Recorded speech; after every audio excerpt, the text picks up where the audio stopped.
a la filosofía latinoamericana. Y a mí se me ocurre contestar sobre algunos ejes, ¿no? El primero que diría es de que Sor Juana Inés no tenía conciencia del margen colonial. O sea, ella hablaba desde el centro, digamos, con todo y que está en un convento, pero no tiene conciencia de que es una colonia, de que está afuera, ¿no? Bueno, quiero como ubicar mi respuesta un poco recuperando una tesis, una pregunta que siempre nos ha hecho Horacio Ceruti, y que es la siguiente: cómo se ha generado o cómo generar pensamiento crítico en una situación de dependencia colonial, ¿no? Y un poco contestando esa pregunta, yo digo, Sor Juana no tiene conciencia de ese margen, está hablando desde, o sea, se asume como pensadora con todas las dificultades, puede dialogar de tú a tú con los teólogos, y escribe, ¿no? Esa es la primera cosa. La segunda cosa es de que ella expresa en vida, ¿no? Y en sus obras, una postura abierta, completamente filosófica. O sea, yo veo que es su postura frente a todo el legado escolástico, todo el trabajo de su, digamos, experiencia de fe que la lleva a ser monja. Sin embargo, tiene una postura filosófica, y yo creo que eso es parte de la herencia de Sor Juana, ¿no? Tiene la pregunta, sobre todo en el primero sueño, de cómo conocemos, qué es conocer. Y allí entra a jugar con muchas posturas que hereda de la tradición grecorromana y la tradición escolástica y otras tradiciones que mencioné, como el humanismo renacentista o incluso el racionalismo cartesiano.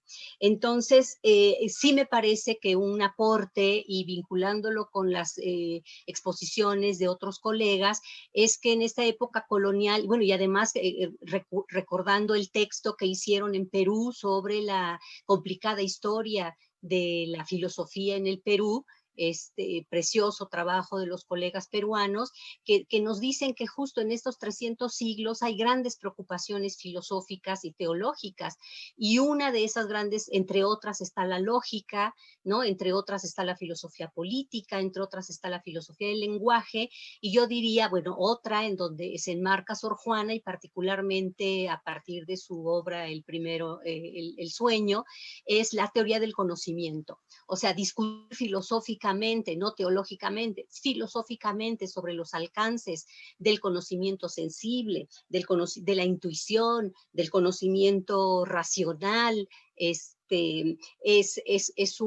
un problema filosófico que Sor Juana intenta justamente revisar desde su obra de 975 versos de El sueño.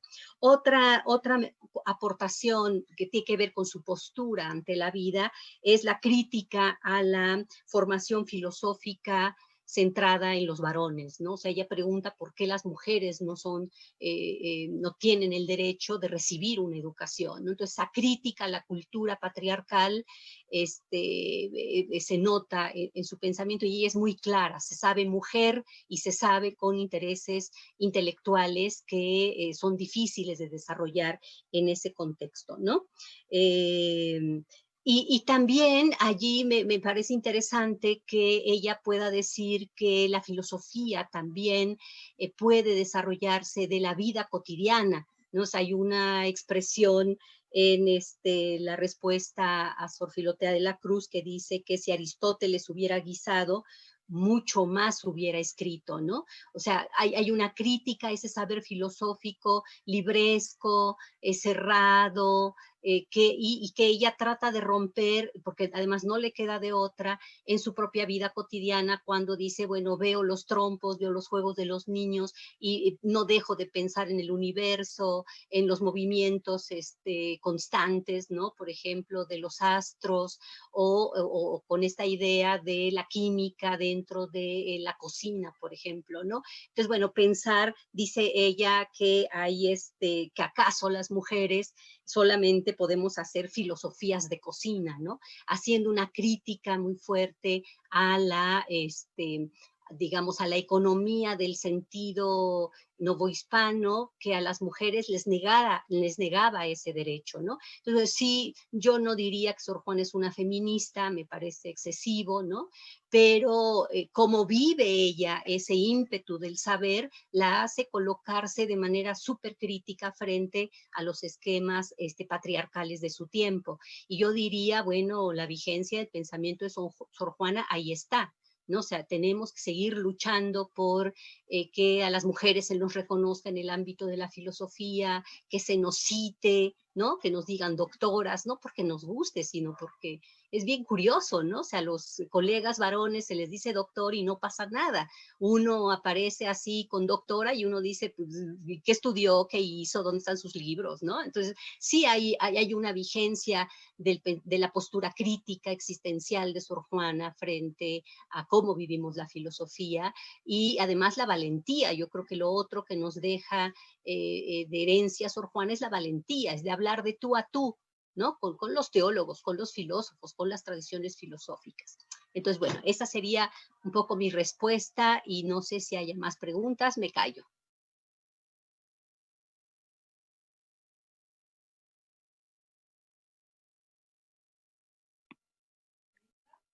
No sé si recoges alguna pregunta por ahí, Rubén. Una pregunta para ti, Alex. Dice aquí, ¿cuál es la influencia de la Lacunza en el desarrollo de la filosofía chilena en la actualidad?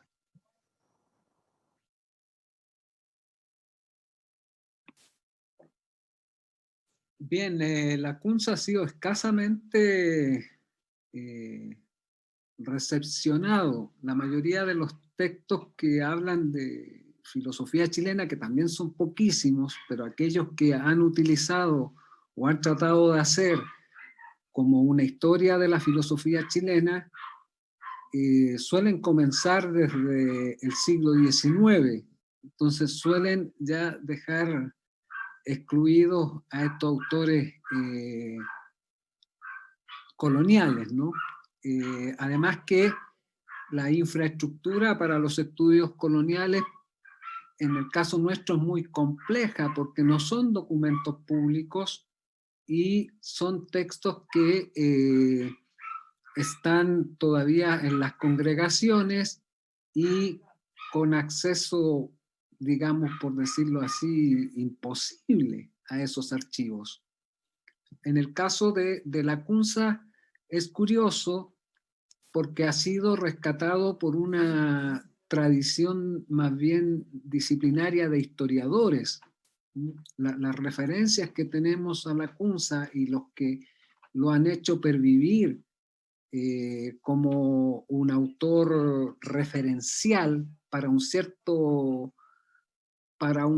grupo de intelectuales han sido para intelectuales conservadores, ¿ya? Como Jaime Izaguirre, Mario Góngora, que fue el que yo principalmente referí, ¿no?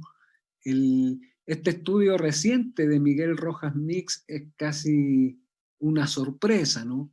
Y es un texto también muy poco conocido entre los filósofos. Yo creo que Lacunza es parte de estudios bastante eruditos, ¿ya? Por este grupo de historiadores, ¿no? Ahora, en cuanto a las tendencias milenaristas que ha habido en América, hay algunas que han sido bastante populares. El caso de Lacunza no es no ha tenido un milenarismo popular. Los milenarismos y los movimientos proféticos suelen basarse desde dimensiones